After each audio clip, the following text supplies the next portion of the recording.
We're in day 3. This is obviously the last of the 3 days. Thank you very much for persevering and coming to day 3. I think people will probably drift in it. That I'm sure you've been to 3-day conferences. 3-day conferences, people kind of get more relaxed in what they're wearing, come in a little bit later. So we're going to have to, but we'll start now, 15 minutes later already.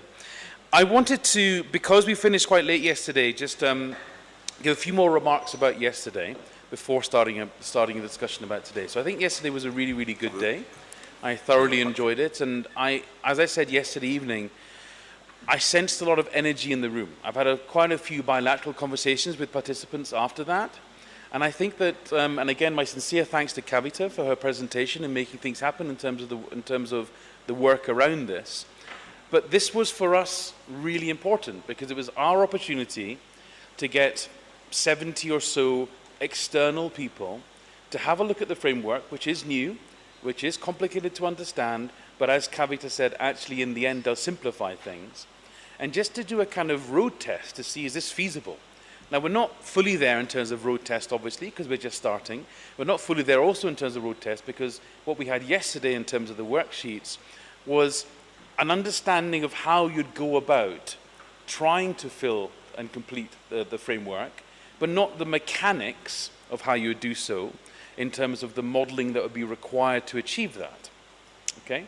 And that's a segue into what I want to talk about today in terms of the agenda for the day, because what we try to set up in terms of framing the 3 days overall was to have the second core day where we explain TEEBAgriFood like at the higher level from Alexander and Pravan, and then have a situation where we had some of the presentations from those who were involved as coordinating lead authors and therefore are the best people in the world to inform us about applications, so Harpinder, Hari Priya and Peter, and then have the session that Kavita organized. We're now in a position where I think today what we need to do is something slightly different in nature, and it's been set up and designed with that in mind. That something different is to explore where we stand in the current projects. And by current projects, I'm actually only talking about the 2 projects which have made substantive progress. Now, we only signed the contract for the EU Partnership Instrument TEEBAgriFood project in January.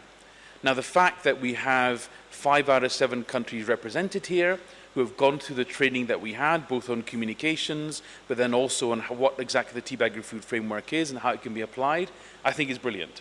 But clearly it would be more than inappropriate to suddenly ask them to present on their work when they're only beginning to find out what our work is about. So we are focusing on just the two studies that are at a more developed stage in terms of the project cycle. One of them is the DG DevCo study, which was in Africa. Now the DG DevCo study on Africa is one which, to remind you from day 1, if you weren't here, it won't be a reminder, but from day 1, the DG DevCo study was one which had as its premise, in terms of the funder and in terms of what you wanted to achieve, the following. We had a series of exploratory studies which were funded by NORAD, by the Norwegian government, very generously, and they were set up to look at sectors, and they were set up to look at sectors because we wanted, in terms of natural capital accounting, to link through to the business community. Okay?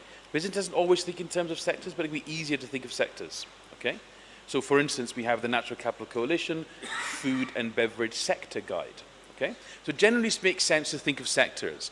So the aspiration that NORAD had and asked UNEP to contribute to, and we're very happy to contribute to, was to try and have a situation where we can look at natural capital accounting at a sector level and apply what was then being developed as the TEEBAgriFood initiative leading to the framework. Now, we learned a lot in that phase. These were substantive projects, and many of them, what we're doing in the DevCo project is to build upon the work that was done in NORAD. Now that we had the June 2018 launch of the TEEBAgriFood full framework that you used, manipulated, applied yesterday in the afternoon session, we basically asked our leads to go back, look at 2018, do the kind of exercise that you did yesterday in your groups, but kind of apply it in anger. Meaning, not just look at how you look at, extend to look at value chains, okay, in theory, not just kind of generally think about how you might include social capital and human capital to couple with and produce capital to couple with the natural capital, but actually implement and change. So change your studies, readapt them, because our storyline has changed, because TEEBAgriFood framework has evolved. So what you're going to hear about is 3 applications: rice in Senegal that Barbara's going to present, agroforestry that Priscilla's going to present, and livestock that Pietro is going to present over here. So these were substantive funded studies in the first phase. Just as a kind of health warning, the add-ons were quite limited in terms of, the extra percentage time and funding we had available. So for instance, as a proportion, something like a 20% supplement to NORAD studies to try and, further complete the framework. So we'll also hear from our study leads on these 3 that, there's still more work to be done. That's fine, okay? We're in a learning phase in terms of TEEBAgriFood, and we're not there to basically criticize and say, you haven't achieved the following, as long as we can understand and learn why, for instance, this particular element of the framework proved difficult to fill in. So that's what we're going to have to start with, and that's going to be at plenary. I think it's important that everyone in the room gets to hear this, because these are well-developed studies from institutes and experts who have been working in this since 2014. Okay? So that's the session from 9:30 to 10:30. But before that is, just going backwards here, is Peter May. And Peter May is going to be talking about the theory of change. So he was the chapter lead on theory of change. There were questions yesterday in the plenary sessions on theory of change and how theory of change can be applied, but the theories of change. So we're going to have an introduction to theory of change. And we've set that up first, ahead of the presentations from Devco and from ICI, to basically set the scene. So if you've got Peter's presentation in your mind, okay, I'm hoping that you can think about, okay, we've now got Pietro talking about the livestock study. How would a theory of change be developed? And what about the theory of change that Pietro's talking about? Is that reasonable? Can we, as the audience, say, for instance, with the Tanzanian perspective, contribute to that theory of change, now that we've had the perspective from Peter talking about how theory of change from TEEBAgriFood might work? Okay? So I'm jumping around a bit, my apologies. So Peter starts with the theory of change, then we have the studies from Devco, and then we have the break, and then the studies from ICI. Now, the ICI studies are not at the same stage of completion. In fact, we're just about to contract them. But there's a huge amount of background work that we've done to get to this point, okay? As you're aware now from 2 days, TEEBAgriFood is, as I said, complex but simple. That sounds bizarre, but complex but simple. In the sense it simplifies problems. It does have complexity because of the fact that we are looking across the value chain and a lot across capitals. So we're going to have presentations on where we stand. So those won't be results, unlike the Devco study, but they'll be what are our intentions, how are our studies framed, and how we made sure we try to frame those around the TEEBAgriFood approach. So that's going to be the session that takes us from 11:30 to 12:15. Assuming we run on time, which we may have to start the next session after lunch, we'll then have 2 different breakout groups. One of the breakout groups will be the one for ICI and EU Partnership Instrument. And that breakout group will be looking at, basically be providing a training in scenario development and modeling. Okay? Now this will be a first taster, it's a first step.